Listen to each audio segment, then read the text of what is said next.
السلام علیکم dear brothers and sisters, I am Muhammad Usman Ahmed Qureshi and you are watching Usman Ahmed reaction. امید کرتا ہوں کہ آپ سب لوگ خیر و خیریت سے ہوں گے اور اپنے گھر والوں کے ساتھ ایسی خوشی زندگی گزار رہے ہوں گے۔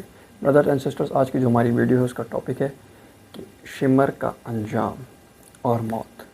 تو مزید ٹائم ضائع کے بغیر اپنی ویڈیو کی طرف بڑھتے ہیں، لیکن اس سے پہلے اگر آپ ہمارے چینل پر نئے ہیں اور آپ نے ابھی تک ہمارے چینل کو سبسکرائب نہیں کیا تو ہمارے چینل کو سبسکرائب کریں اور ساتھ ہی موجود نوٹیفیکیشن بیل کو بھی آن کریں تاکہ ہمارے آنے والی ہر نئی ویڈیو کا نوٹیفیکیشن آپ تک بآسانی پہنچ سکے۔ اس کے علاوہ اگر آپ نے ہمیں ہمارے سوشل میڈیا ہینڈلز پر فالو نہیں کیا تو آپ ان پہ بھی فالو کریں، لنک آپ کو نیچے ڈسکرپشن باکس میں مل جائے گا۔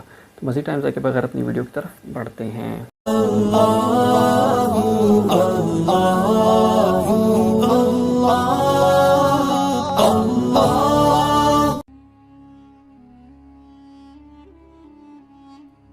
واقعہ کربلا دوسرا حصہ۔ واقعہ کربلا کے بعد وہ جنگیں ختم نہ ہوئیں بلکہ وہ جنگیں کافی عرصے تک جاری رہیں۔ مختار سقفی نے یزیدی فوج اور شمر کی فوجوں کی اینٹ سے اینٹ بجا دی۔ اس نے ان کو بے دریغ قتل کر دیا۔ یہ جنگیں واقعہ کربلا کے بعد پیش آئیں۔ ان میں کیا ہوا، شمر کی موت کیسے ہوئی اور واقعہ کربلا کے بعد اہل بیت کے ساتھ کیا کیا گیا۔ جب حضرت امام حسین رضی اللہ تعالی عنہ کو شہید کر دیا گیا تو آپ کے تمام اہل خانہ کو قیدی بنا دیا گیا۔ ان کو زنجیروں میں جکڑ کر یزید کے دربار میں پیش کر دیا گیا۔ بی بی زینب رضی اللہ تعالی عنہ نے یزید کے دربار میں ایک جوش بھرا خطبہ ارشاد فرمایا جس کے الفاظ کچھ یوں ہیں۔ آپ رضی اللہ تعالی عنہ نے فرمایا، اے یزید، اگر تو آج ہماری مظلومیت پر خوش ہو رہا ہے اور اسے اپنے دل کی تسکین کا باعث سمجھتا ہے تو یاد رکھ، روز قیامت اپنی بدکاری کی سزا پائے گا اور اس کا برداشت کرنا تیرے بس سے باہر ہوگا۔ خدا عادل ہے اور وہ اپنے بندوں پر ظلم نہیں ہونے دیتا۔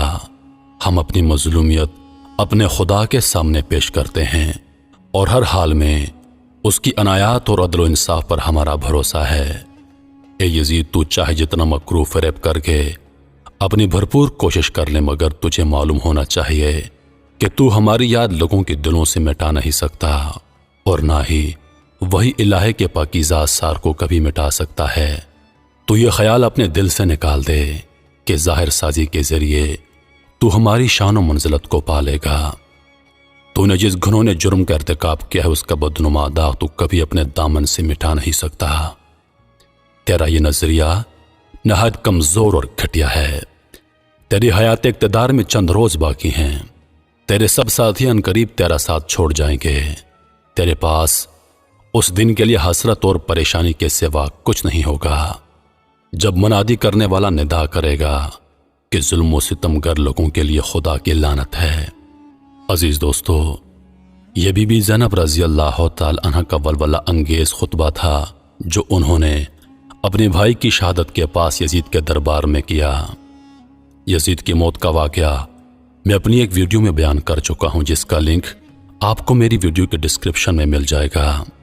اس کے بعد ہم بات کریں گے کہ شمر جس نے حضرت امام حسین رضی اللہ تعالی عنہ کو اپنے ناپاک ہاتھوں سے شہید کیا، اس کا کیا انجام ہوا۔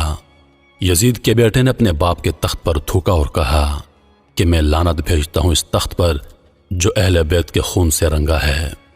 شمر اسلامی تاریخ کا وہ بدترین انسان ہے جس کے بارے میں خود نبی پاک صلی اللہ علیہ وسلم نے فرمایا تھا کہ ایک کالا سیاہ کتا میری اولاد کا خون پیے گا۔ 9 محرم 61 ہجری کو شمر اپنی 4000 فوج لے کر کربلا پہنچا۔ ایک روایت کے مطابق شمر نے ہی حضرت امام حسین رضی اللہ تعالی عنہ کو شہید کیا اور اپنے گھوڑے ان کے جسم مبارک پر دوڑائے۔ پھر آپ کے سینے پر بیٹھ کر اس نے آپ کا سر مبارک تن سے جدا کر دیا۔ شمر بن ذی جوشن، شمر کا اصلی نام شہاب تھا، اس کے باپ کا نام ذی جاشن تھا، اس کا تعلق بنی کلاب قبیلے سے تھا۔ حضرت عباس کی والدہ بھی اسی قبیلے سے تعلق رکھتی تھی۔ شروع میں شمر حضرت علی رضی اللہ تعالی عنہ کے لشکر میں تھا اور جنگ صفین میں بھی حصہ لے چکا تھا۔ شمر کو برس کی بیماری تھی جس کی وجہ سے اس کے منہ پر کالے سفید نشان تھے۔ یہی وہ بدبخت ہے جس کے بارے میں حضور نبی کریم صلی اللہ علیہ وسلم نے فرمایا تھا کہ ایک کالا سفید کتا میری اولاد کا خون پیے گا۔ جب حضرت امام حسین رضی اللہ تعالی عنہ کربلا پہنچے تو انہوں نے اس مسئلے کو گفتگو کے ذریعے حل کرنے کی کوشش کی، لیکن شمر نے عبید اللہ بن زیاد کو تشدد کے لیے اکسایا۔ 9 محرم الحرام 61 ہجری کو شمر اپنی 4000 فوج لے کر کربلا پہنچا اور ساتھ میں عبید اللہ بن زیاد کا دھمکی آمیز خط بھی۔ جب خط اہل بیت نے دیکھا تو امن کے اس موقع کو کھو دینے کی وجہ سے وہ زیاد پر چلائے۔ شمر کو اس فوج کا کمانڈر بنا دیا گیا۔ حضرت عباس کی والدہ اور شمر ایک قبیلے سے تھے۔ ایک روایت کے مطابق وہ شمر کی بہن ہی تھیں۔ اسی بنا پر 9 محرم کو شمر حضرت امام حسین رضی اللہ تعالی عنہ کے خیمے کے پاس پہنچا اور پوچھنے لگا، میرے بھتیجے کہاں ہیں؟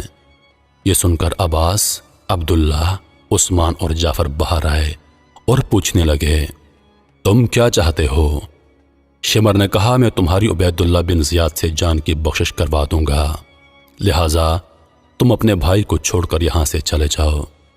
یہ سن کر حضرت عباس ابن علی نے اس پر لعنت بھیجی اور کہا، اگر ہمیں 100 زندگیاں بھی مل جائیں تو وہ بھی ہم امام حسین رضی اللہ تعالی عنہ پر قربان کر سکتے ہیں۔ 10 محرم الحرام کو جب امام حسین رضی اللہ تعالی عنہ کی فوج کو اہل بیت ہونے اور حضرت محمد صلی اللہ علیہ وسلم کے اہل بیت سے محبت کے ارشادات سنانے لگتے ہیں تو شمر انہیں روک دیتا ہے۔ 10 محرم الحرام کو جب دوپہر کے وقت حضرت امام حسین رضی اللہ تعالی عنہ کے زیادہ تر ساتھی شہید ہو چکے تھے تو شمر، اس کی فوج اہل بیت اور خاندان حسین کے خیموں پر حملہ آور ہوا اور انہیں نظر آتش کر دیا۔ شمر اپنی فوج کو حضرت امام حسین رضی اللہ تعالی عنہ پر تیر برسانے کا حکم دیتا ہے اور پھر ان پر حملہ کر دیتا ہے۔ ایک روایت کے مطابق شمر نے ہی حضرت امام حسین رضی اللہ تعالی عنہ کو شہید کیا اور اپنے گھوڑے آپ کے جسم مبارک پر دوڑا کر آپ کی بے حرمتی کی، پھر ان کے سینے مبارک پر بیٹھ کر آپ کا سر مبارک کاٹ ڈالا۔ اللہ کی لعنت ہو اس ملعون پر۔ واقعہ کربلا کے بعد شمر کوفہ چلا گیا۔ 66 ہجری کو شمر اور مختار سقفی کی فوجوں کے درمیان جنگ ہوئی۔ اس جنگ میں شمر کو شکست کا سامنا کرنا پڑا اور وہ جان بچانے کے لیے وہاں سے بھاگ گیا۔ مختار سقفی کی ساتھی شمر کا پیچھا کرتے ہوئے اس تک پہنچ جاتے ہیں اور اس کو قتل کر کے اس کا سر کاٹ کر لے آتے ہیں اور اس کے جسم کو کتوں کے آگے پھینک دیتے ہیں۔ اہل بیت اور نواسۂ رسول صلی اللہ علیہ وسلم کا سر کاٹنے والا یہ ملعون اس طرح اپنے انجام کو پہنچ گیا۔ اللہ تعالی ہم سب کے دلوں کو بھی اہل بیت کی محبت سے منور کر دے۔ اس طرح جن لوگوں نے واقعہ کربلا میں حضرت امام حسین رضی اللہ تعالی عنہ اور اہل بیت کو شہید کیا، ان کا انجام یہ ہوا کہ وہ سب کے سب بے دریغ قتل کر دیے گئے، جن میں سے کچھ کے سر کاٹ دیے گئے اور ان کے جسم کو کتوں کے آگے پھینکا گیا اور ان کی اینٹ سے اینٹ بجا دی۔ بے شک اللہ پاک بہتر حساب کرنے والا ہے۔ یہ وہ لوگ تھے جن کا انجام اس دنیا میں بھی بدترین ہوا اور یقیناً قیامت میں یہ بدترین عذاب کے مستحق ہیں۔ بالکل ناظرین، آپ نے دیکھا کیا ہی دردناک انجام ہوا شمر کا۔ اللہ کی لعنت ہو اس پر کہ اس نے نواسۂ رسول صلی اللہ علیہ وسلم کو شہید کیا اور ان کے جسم مبارک کی بے حرمتی کی اور ان کا سر مبارک کاٹا، لیکن اس کا انجام اس دنیا میں بدترین ہوا اور آخرت میں بھی یہ بدترین سے بدترین عذاب کا مستحق ہوگا۔